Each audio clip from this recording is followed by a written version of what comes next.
Hey y'all, welcome to Crescent Gaming. I'm Looseie, and today we're going to be reviewing Blade and Soul. So without any further ado, let's just get right into it. Alright, real quick guys, I want to point out before we start the scoring system. Of the 6 categories, every category can rank from 0 to 10. All games go through the same system. 0 being the worst, 10 being the best. Then we take the 6 categories, we add them up, and then that's the total. So as you can see here on screen, here's Blade and Soul's total for each category. Now what we're going to do is go into a little bit more detail on each category and see exactly what is the pros and the cons. So let's just get right into it.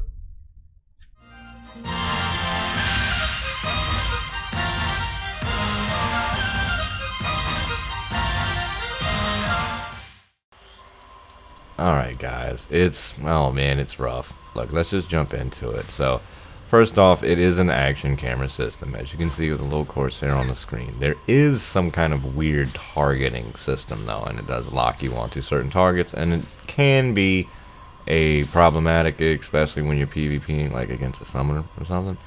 Anyway, the performance of the game is just atrocious. I mean, no matter what you try to do, no matter what proxy D9 or D12 proxy you try to run, no matter what settings you put, no matter what computer you have, this game is going to run like shit.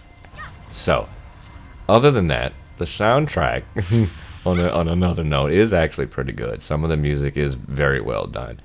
However, you will notice that, especially if you played some other NC Soft games, most of these textures are reused in some of their other games, and it's just recycled, and you can absolutely see the age. I'd like to also point out that I do have the graphics settings set on max, and you can still see all this just horrendous loading. Horrible pop-ins just coming in with the grass, and you'll notice this throughout the whole game. And yes, that is frame rates going from 120 down to 10. It's going to happen randomly as you're playing the game, no matter, again, what your settings are. So it is pretty atrocious. I mean, look at this water. Come on, man. You gotta be kidding me, right? In 2020, and people marveled at this as some kind of graphical achievement. Oh my god, please get out of here. I mean, look at this. Look at the texture of her cloth, right? It looks like she's got 2 swords coming out of her hands, and that's supposed to be part of her gown. I mean, come on. This can't be your hero. Anyway, other than that, it is a hub-based game. No matter what anybody would try to tell you, everything is instanced. So it really kills any open world sense that you might have when it comes to, you know, that sense of what you would get in other games like ESO or WoW or something like that. And even, you know, games like ESO where it is instanced, it doesn't necessarily feel like it. Where here, I mean, you can run into invisible walls constantly, all the time. I mean, look, check out this water, all right, on the right. You see it? Like, this is how much they give a shit about making this game look good. How much they've ever given a shit. I mean, come on, man. I mean, it is worth mentioning that the art style is pretty unique. You know, you do have that really nice anime, you know, art style, and sometimes the things do look really good, and it comes across really nice. Like, I hid the UI in this particular little scene. I'm just leveling up an Astromancer, and you can see that, you know, it's actually, the effects are pretty cool. You know, things do look nice from time to time. However, any of these eye candy moments will be forgotten later, as you'll see in the video.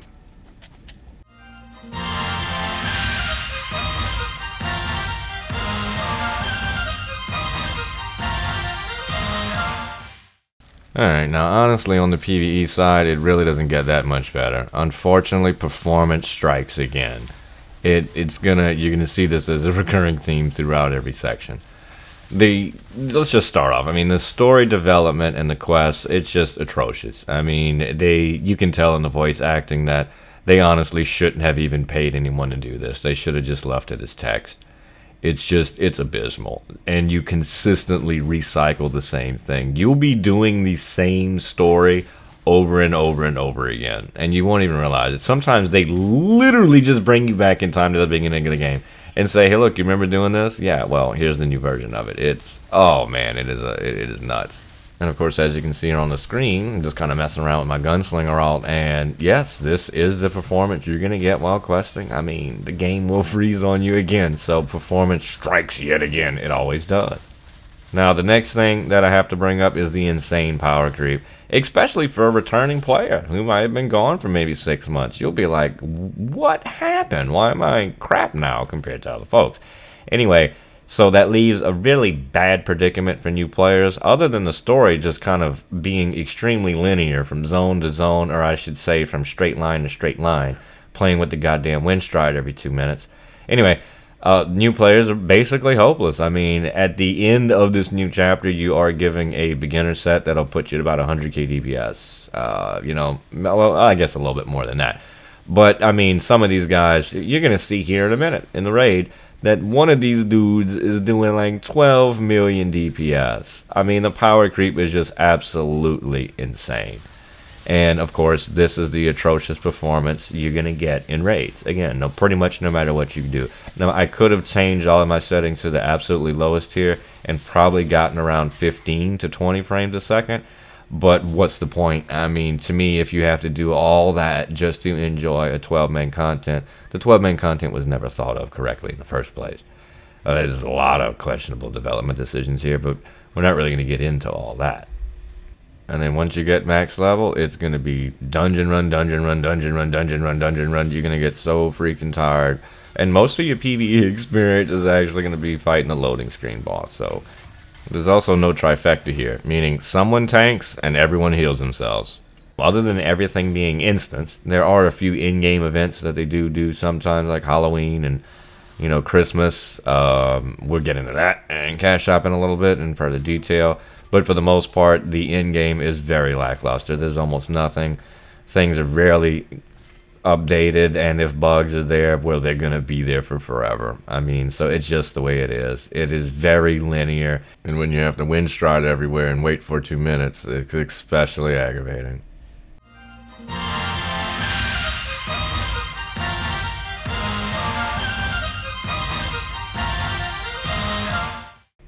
Well, if you don't know, welcome to the wonderful world of Korean grinders. And as you can see on the screen, here's one of the things you'll be finding yourself grinding out is soul shields. Now, this whole system is another character progression system. Usually, you have to worry about after you hit 60. You will get some things as you level up, but they're trivial. Anyway, one of these, this system right here is exactly, it's one of the reasons, but it's a very important system because it does a lot to enhance your character. And there's different soul shields for PvE and PvP content. And you do have to rank up and get extra ones, and it's a whole nother system that's, honestly, it's pretty aggravating, and it's pretty daunting for new players. Now, jumping on to crafting, there really isn't that much in this game. As you can see on the screen, this is kind of quote-unquote crafting, what you can do, and each character can be in 2 guilds, and there's a few things you can really make. I mean, it's all about 20 things in each one. And you don't gather in this game either. You do dungeons and stuff, and you get chests when you have to bid against other people, and hopefully they don't want it to, and then you can get it and you have to save it all, come back and make all this crap so you can upgrade your items. Or you can bypass it with the cash shop. So, man. And of course, performance strikes again when it comes to grinding, because anything you have to do, of course, performance is an issue. Now here we go with the Hong Moon points. This is another after level 60 character progression system, and it definitely favors more veteran players and really hurts new players, because as you can see, some of the things are pretty impactful, especially when it comes to certain boss fights and raids, and when DPS actually does matter. You know, and some of those other things you saw earlier, the DPS doesn't matter, because I mean, one guy could have killed the boss in 10 seconds by himself. So the power creep is there too in the grind. Now, along with the Hong Moon points, you also do have this other system they just introduced, or it's something relatively new called the Unity system, which is another leveling thing that you get after the Hong Moon points. And then you get stats as you level your Unity rank up to like 180, and you also get this another equipment panel with even yet more things that you have to equip. Not to mention all the gems that you have to put and keep a track of for your weapons, your 2 weapons, 3 weapons in some cases. So it is a lot of inventory management. Now, aside from these grinds, right here, you do have competitive guild rankings for PvP. However, that's not really a big sell point. It never really has been. It's more of a dead content. And then you have, of course, the upgrades for the weapons right here. And this is your gear upgrade paths for all your different gears. And as you can see for the weapons, it is absolutely ridiculously long. I mean, even now I'm coming back with a Ronzu 7 and it's nothing. There's like 4 tiers above that. So it's like, good luck trying to get in there and, you know, getting up there with those million, 2, 3, 12 million DPS guys with, you know, just grinding. So the grind is definitely there. You can do it all day and get it, or just bypass it all with the cash shop.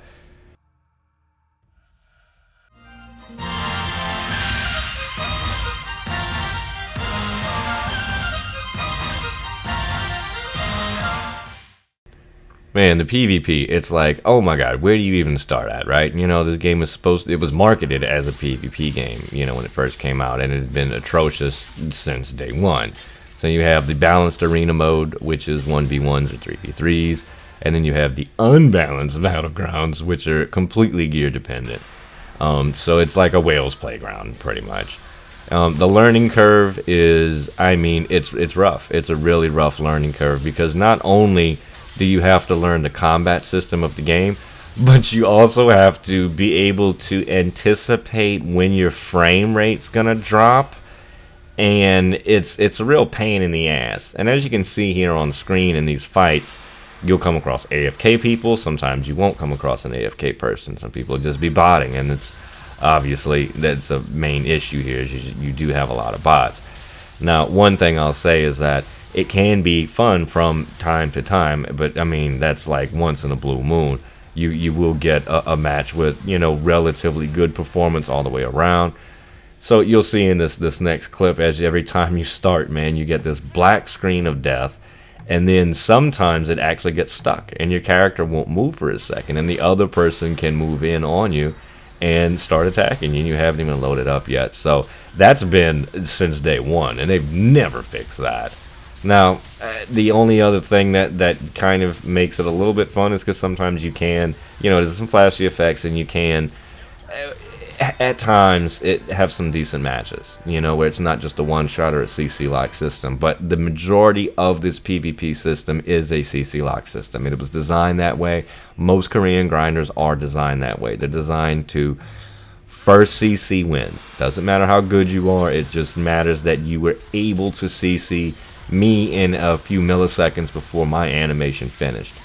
So it can be very, very clusterfuck. And I do apologize for not being able to show any of the skin shenanigans that you can get with different skill skins like you can in Aeon. However, queuing for a battleground just didn't happen. I mean, I was in there for over an hour, so I just couldn't wait around, you know, for a queue to pop in the 6v6 battleground. So I would love to have some footage. However, they're just, again, some more dead content. But other than that, I mean, the gear, the gear is very important if you want to do battlegrounds or any, I hate to say open world PvP because it really isn't. It's more like I'm not really sure what that system was supposed to be about, where you put a tabard on and then you can be in PvP mode and then take it off. It's kind of strange and fight these two factions. But anyway, it's all silly. I mean, the overall state of PvP is bad, and it kind of always has been.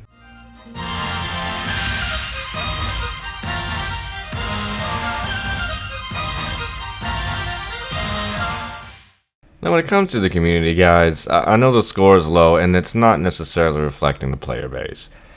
What I will say is that the player base is very small. There are really not that many people that still play this game, no matter whether you're on NA or EU. It might be different on some of the S or ASEA server. I'm not too sure. However, good luck playing on one of those servers when, hell, 150 ping is the normal for someone here in NA. And it becomes extremely aggravating with that ping. Now, I want to point out something right here. As you can see, I was in a raid, and these guys are waiting for me because I was still on the 2-minute cooldown. So it's not a toxic community per se. It can be rough, however, sometimes, especially in certain content when people continue to wipe, and you have someone who's over geared, and the rest of them aren't, or new. So you do have some of those rage moments. However, you will have in-game events and dungeons like you see here on the screen, and this is just something that they do for the holidays and special events and stuff. Again, it's a dungeon that they just recycle over and over again with different rewards for like Halloween or Christmas, depending on whatever it may be. And that also brings into the next point, the extreme lazy updating. I mean, there's another YouTuber who I didn't get permission in time before this video.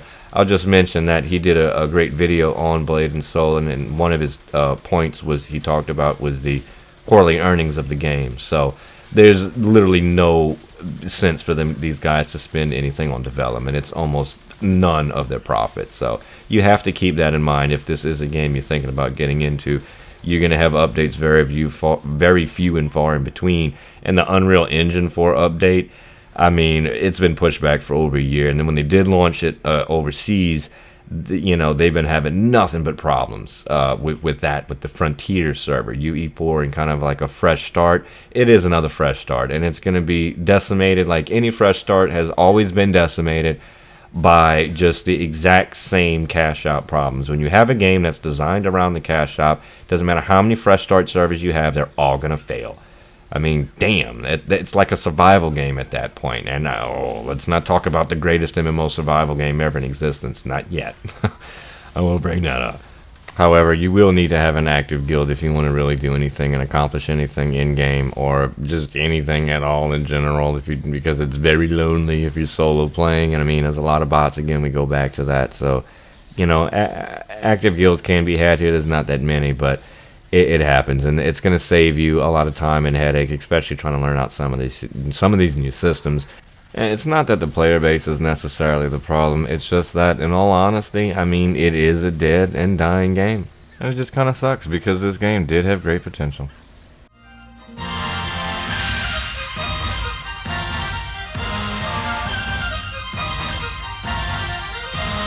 Let you know, guys, I actually hate to say this, but I'm actually kind of excited to do this cash shop because, oh man, I get to show you guys something extra magnificent. As you can tell, 3.5 out of 10 on the score for cash shop. And oh boy, I've been waiting for one like this to bring you guys so we can really bring to forefront what the true acronym is. And I don't even need to say it. I'm pretty sure you guys are going to be able to figure that out if you haven't already. But first, look at these damn gambling boxes. You gotta be kidding me. Look at the price on them too. And you can also completely avoid combat. Use a level 60 voucher and get a set of gear, which you see me circling, with celestial stuff and grand celestial stage 3 weapons, all for like 27 bucks. It's crazy. Without ever getting into combat. You got outfits and weapon skins that are, I mean, everything is just, it's in Seasoft. So, I mean, the prices are pretty steep, for just about everything. And then you have, the game is free to play. However, there's that $15 premium access, which is a huge, just the Windstride bonus from that stupid ass thing makes it worth to get. I mean, I use the word worth in extremely poor taste there. However, as you can see, you can still get, upgraded packages for all different kinds of stuff. I mean, look at that. Grand Celestial stuff. I mean, you just buy it off the cash shop, instead of doing any other raids. Oh, man, any of the older players, they really dump on them when it comes to the feeling you get of progression. They just dump on the consistent player base that has given them the money over the years. And it's just atrocious. Now, one thing that we're going to get to in a second is I had to recheck because I wanted to make sure it wasn't backwards. It didn't go both ways, and it doesn't. However, there is a currency exchange as well. Not only do you have all the upgrade materials and everything that you need to get all of your items, up there, you can just straight buy all your soul crystals and everything you need to enhance all of your weapons and your earrings and belts. But they even go a step further, and you'll see here in a second when I bring it up, that they actually have a currency exchange. And the currency exchange is not like you would expect from any other game where, oh, hey, here's my in-game goal. Why don't you give me some cash shop currency and then I can go buy some cash shop stuff. No, it does not work like that.